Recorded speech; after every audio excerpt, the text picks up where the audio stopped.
Hi Stars fans. Welcome to this special episode of the podcast. I'm Mighty Melbourne Stars. I'm Melbourne Stars News on the Instagram account, and we're lucky enough that you fans have voted on Cardman. So we're welcome.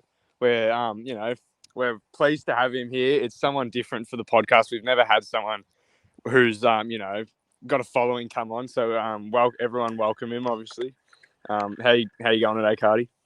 Yeah, not bad, mate. Good to both of you to get me on this podcast. Kind of different, so yeah, should be all right. Yeah, perfect. So we'll jump straight into it. Obviously, both the Melbourne teams didn't have the greatest Big Bash season last season, but overall, how do you think the Renegades went? Obviously, you got a lot of young players coming through. You also got a lot of older players who retired. What are your overall thoughts on the season? Yeah, there were a couple of retirees, so I don't really with the BBL. I'm not like massive when it comes to like following who's the who we actually acquired beforehand. I just go to the game, I see who's on the list, and I watch it from there. But I mean, we did pick up a few big names in the like the off-season trade, if I'm not mistaken. So a lot of people were seeing the Renegades being one of those sides kind of rising, but it was a bit it was a disappointing start I felt with the Renegades. Same with the Stars, but they sort of got towards the season. Both sides didn't end up making finals, I'm pretty sure, because I was over in America for the last couple weeks of the BBL, so I couldn't actually get to watch many of the games. I watched the Derby. I think that's the one when Finch retired. He got, was it a duck? I'm pretty sure. Yeah. I think that is the match where Finch retired. Yeah, I think I remember. I was there. Yeah. But yeah, you're definitely right. The Renegades have already. I mean, the off season like trading period's only been open for about a week, and the Gades have already signed Josh Brown, who was a massive part in the Brisbane Heats premiership run last season. So that'll be interesting to see how he pairs up with Fraser McGurk and a few other guys. So yeah, that'll be interesting. That's a good get, actually. So yeah. Already. So obviously it's real early. It's only April. But how do you see the Gades going next Big Bash season? Obviously, hopefully, a lot of your young guns kind of pick up that bit of experience. And do you reckon you can see your team finishing a bit higher up the ladder? You'd hope so, yeah. Like just to get a bit more consistency in games and like not conceding like runs late and like having poor overs and all that. Because a lot of bats like De Kock had a couple of games where he was all right, and then was sort of average, and sort of the same with like a lot of the lists, very inconsistent. So players like Sean Marsh, if he's going to be back having a good season, obviously McGurk, he's been in some good form for the batsmen, and Sutherland as well, if he can get back to some of his form that has had in a couple of other seasons, like a year ago, then who knows? I reckon we can be one of the better batting lineups, I feel like, and then we've also got a pretty good bowling lineup with Zampa and Lyon just as spinners itself. So I would say, hopefully at least in the finals, wherever position that could be. Yeah, I'd totally agree. You guys definitely have a strong list, especially on paper. I mean, you got some huge names and a lot of young guns, as you were talking about, in Sutherland, and even Zampa's still got a few years left in him. And yeah, it'll be great to have that experience match with Lyon and stuff. So yeah, we'll get straight into another topic that we'd like to cover quickly.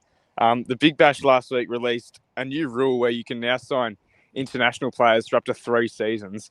So that can be a bit of a game changer when it comes to, retaining players. Are there any big names that kind of stand out to you who some players who you'd like to see down in red? Anyone in particular, batters, bowlers?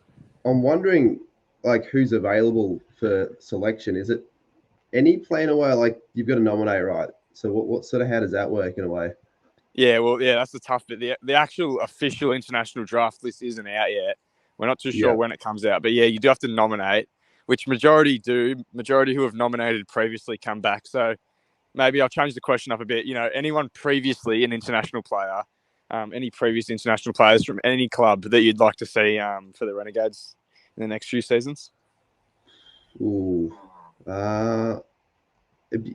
Look, it'd be good to get. I know he's been playing for the Strikers for quite some bit, but if we could get Rashid Khan in, possibly, like just one of those players would be kind of handy. Or like a big hitter. I'm trying to think off the top of my head. Even like a Ben Stokes would be all right, in my opinion. Who knows?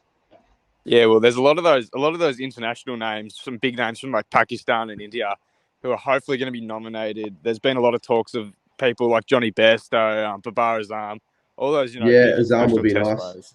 Yeah, so hopefully a lot of them are hopefully going to be entered into the draft. So it'd be great to see any team really have those blokes playing. They're just such powerful hitters and stuff. So it'd be great to get them down in the Big Bash. And yeah, obviously Rashid Khan. Stars went for him last season, but unfortunately he was retained by the Strikers. But yeah, He's if the probably going to be Gades could retained get again. him, then that would be incredible for them. As I said before, we don't really have too much Big Bash content to talk about as it is the middle of the off season. Mm-hmm. So I guess, Heath, do you have anything to say before we move on to the fans' questions? Oh no, I completely agree with what you're saying.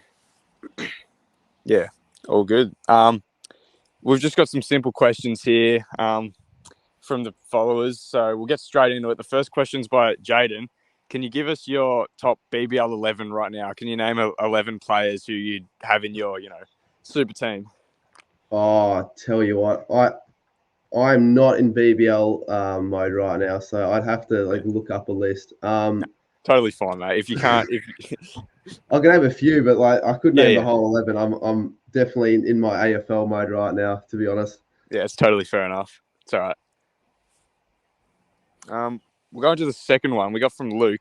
Why do you support the Renegades and not the Stars? Bit of a controversial one here, but Yeah, that's a good question. Well, I made the decision 5 years ago.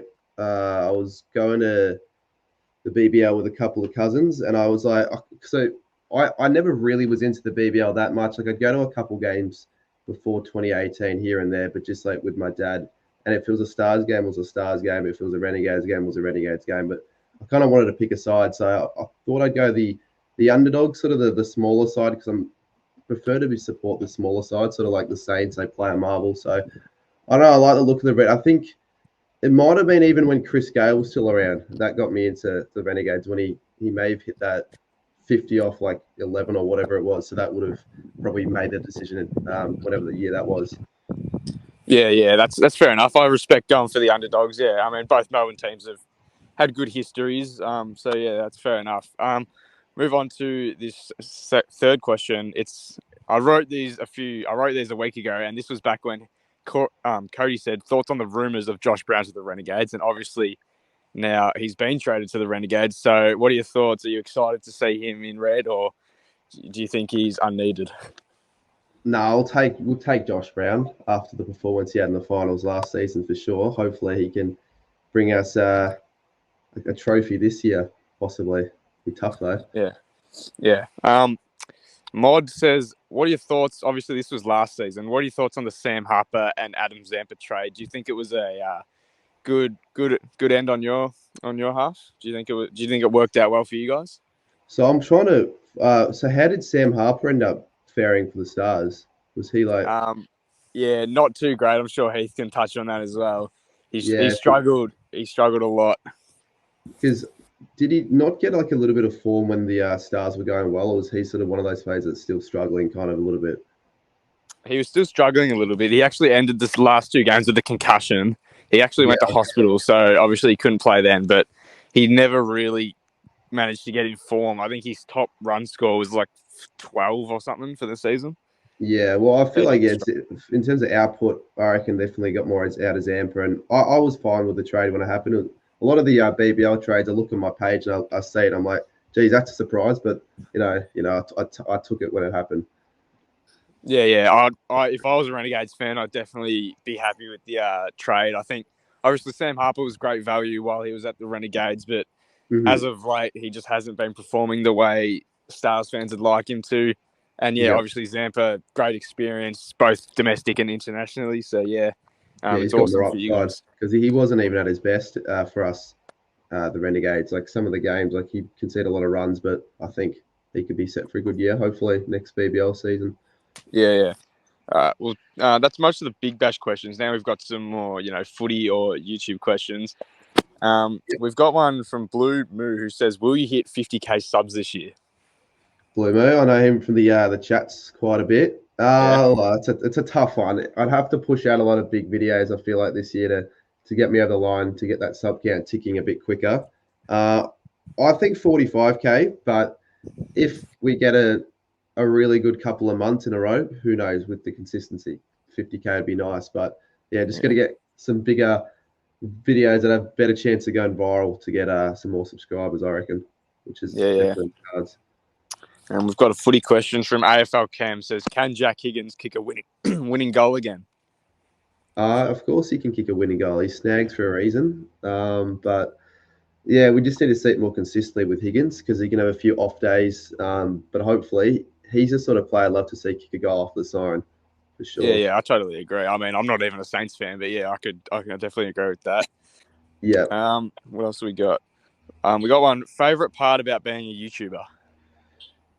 Favorite part about being a YouTuber. Well, there are a few things I definitely enjoy about it. Not so much the staying up till 6 a.m. editing. That's not the best, but yeah, having an audience that I can like interact with every day if I wanted to on like a stream and a video, and building the community of mates that I have now through YouTube, probably I would say has been the best bit about it. Yeah, that's awesome. I mean, yeah, you're totally right about the whole community part. Like, even like we're just small. We're not really content creators, we're just running a podcast, and even we wanted to have you on. So yeah, it's definitely a big bonus on that side. Appreciate it for sure. That's all the questions I've got written down from fans. I think Heath, our co-host, wanted to ask a couple or have a question for you. I've actually got one. What actually inspired you to become a YouTuber? So I started the channel like 7 years back, but just like as a hobby, just for fun, opening like footy cards. So the channels that were doing it back before 2017 when I gave it a crack, can't really remember many of the names, but that sort of gave me the inspiration to just film it in, film in front of a camera and get out videos. And then Kane McDonald, AFB's the biggest AFL YouTuber out there. He's been doing it for a while. He inspired me to make more AFL videos as well. So both of them, I'd say. Yep. That's really good. That's all I've got. I know it's kind of your most Saints fans, so you guys can obviously touch on how you feel the Saints are going and how you think they're going to go, and really improve games, I guess.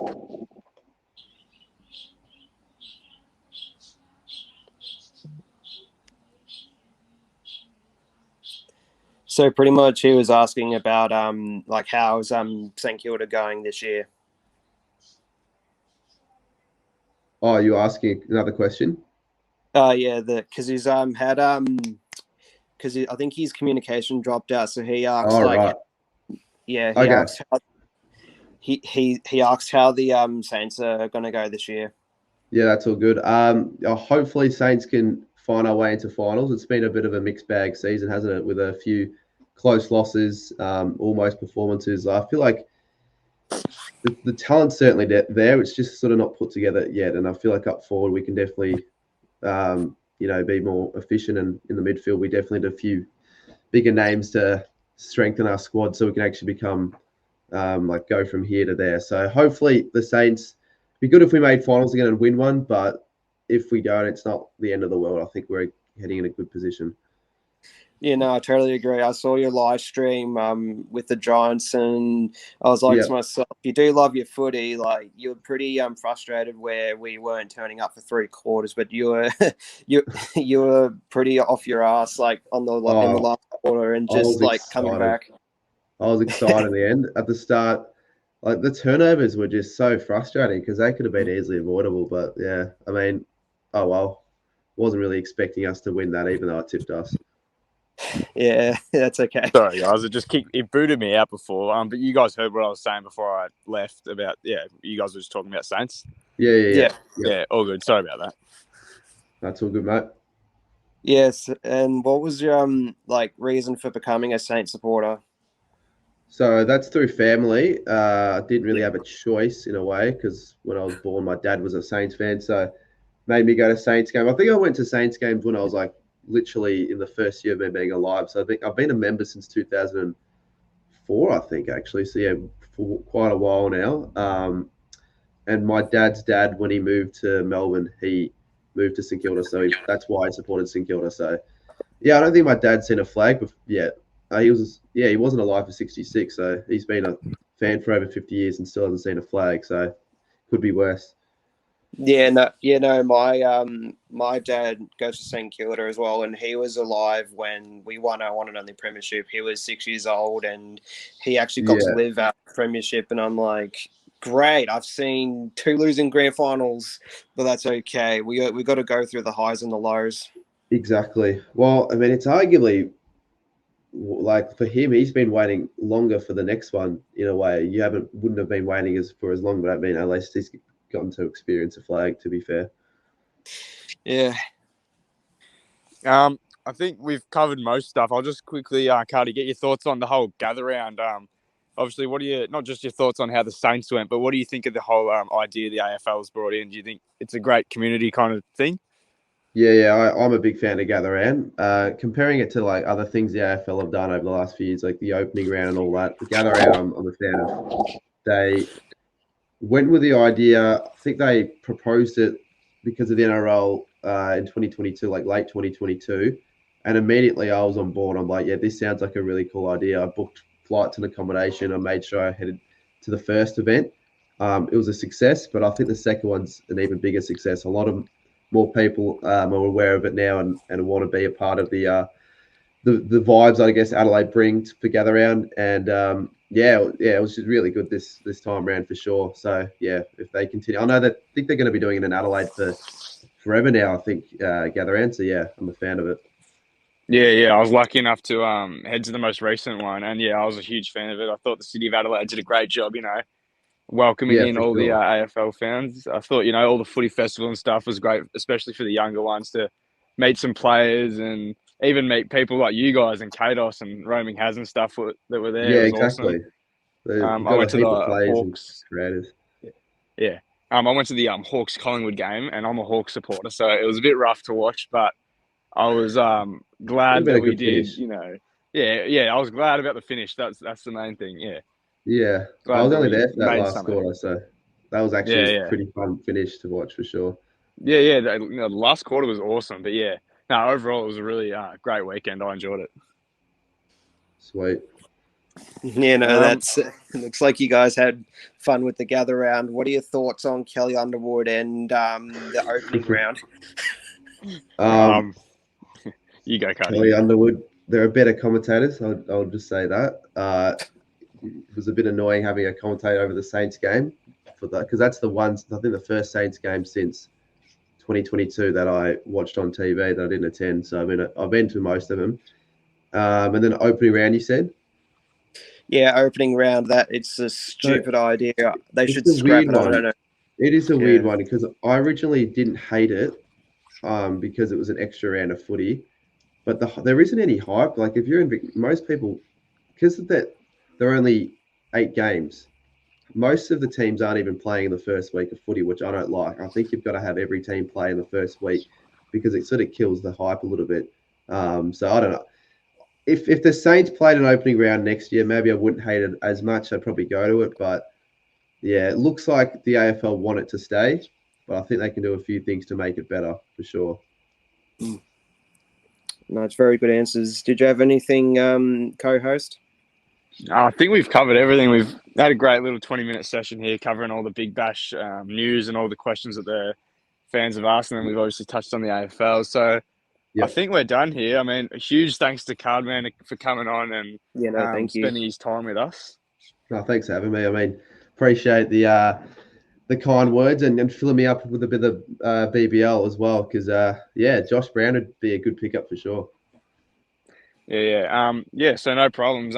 Heath will get the podcast out and we'll just drop the link to you. And I think we're all done here. I think it's been a great episode and Lovely. Sweet. Yeah, and we're also trying to get other YouTubers like yourself, Kados, and like just the well-known YouTubers to help this podcast grow, and that's what we want to be, a big podcast. And over time. That's what we're trying to do. Just grow and all that. So, is this the first guest you guys have gotten on, or have you got other guests? First guest of the podcast officially with the YouTube. There you go. If it becomes really big, then I can say I'm the first for sure. Yeah, we've never had someone like this on. We've had No. it's usually just me and Heath, and then we'll occasionally get a couple of my followers on who just want to have a chat, but we've never had a real guest on. Yeah, nice. But yeah, I think we're all done here. So yeah, once again, a huge thank you, and I guess we'll see you later. Yeah, no, thank you, Thank Cardi. you. No, thanks for getting me on. Appreciate it. No problem. See you guys. All right, see ya. Lovely. Have a good one. Yeah, you too.